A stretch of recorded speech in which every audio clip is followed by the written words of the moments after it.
இந்தியாவிலேயே அதிகமாக இளம் விதவைகள் இருக்கக்கூடிய மாநிலமாக தமிழ்நாடு மாறிக்கொண்டிருக்கிறது. இளம் விதவைகள்.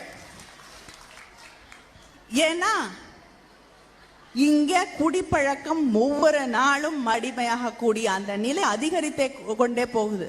அதை பத்தி இந்த அரசாங்கத்திற்கு அக்கறை இல்லை, கவலை இல்லை. இளம் விதவைகள் அதிகரிக்கிறாங்கன்னு சொன்னாங்கன்னா அதுக்கு அரசாங்கம் என்ன செய்ய முடியும்? டாஸ்மார்க்னால செத்து போனாங்கன்னு கிராமங்களே சொல்லலைங்க. அதையே நீங்க அதுல வந்து இளம் விதவைகள்னு சொல்றீங்க. டாஸ்மார்க்ல குடிச்சு ஒரு இளைஞன் இறந்து விட்டான் என்று எந்த கிராமத்திலிருந்து உங்களுக்கு புகார் வந்துச்சு? இளம் விதவைகள் அதிகமாவதற்கு காரணமே டாஸ்மாக்ல ஏழை எளிய குடிமக்கள் போய் குடிப்பதுதான். நாங்க ஆட்சிக்கு வந்தா அதெல்லாம் தடுத்துருவோம். கருணாநிதி அவர்களே ஆட்சிக்கு வந்தவுடன் முதல்ல நாங்க ஒழிக்க போறது வந்து மதுவிலக்கு தான்.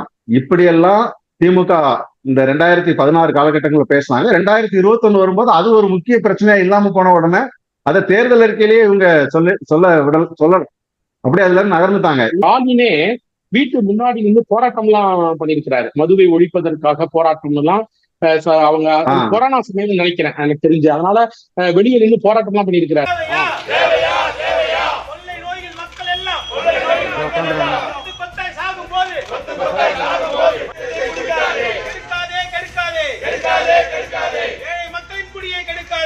காஞ்சிபுரம் மாவட்டம் திருப்போரூர் ஒன்றியம் இல்லலூர் கிராமத்தில் திமுக சார்பில் ஊராட்சி சபை கிராம செல்வோம் என்ற நிகழ்ச்சி நேற்று நடைபெற்றது. இதில் பங்கேற்ற மு.க.ஸ்டாலின் கிராம மக்களிடம் குறைகளை கேட்டறிந்தார். அப்போது சொக்கம்மாள் என்ற பெண் திமுக மீண்டும் ஆட்சிக்கு வந்தால் மதுவிலக்கை அமல்படுத்துவீர்களா என கேள்வி எழுப்பினார்.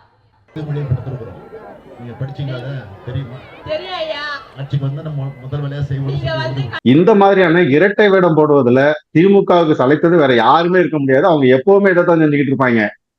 எதிர்கட்சியா இருக்கும். ஆக்சுவலா உண்மையிலுமே திமுக பாராட்டணும்னா நல்ல எதிர்கட்சி, மோசமான ஆளுங்கட்சி.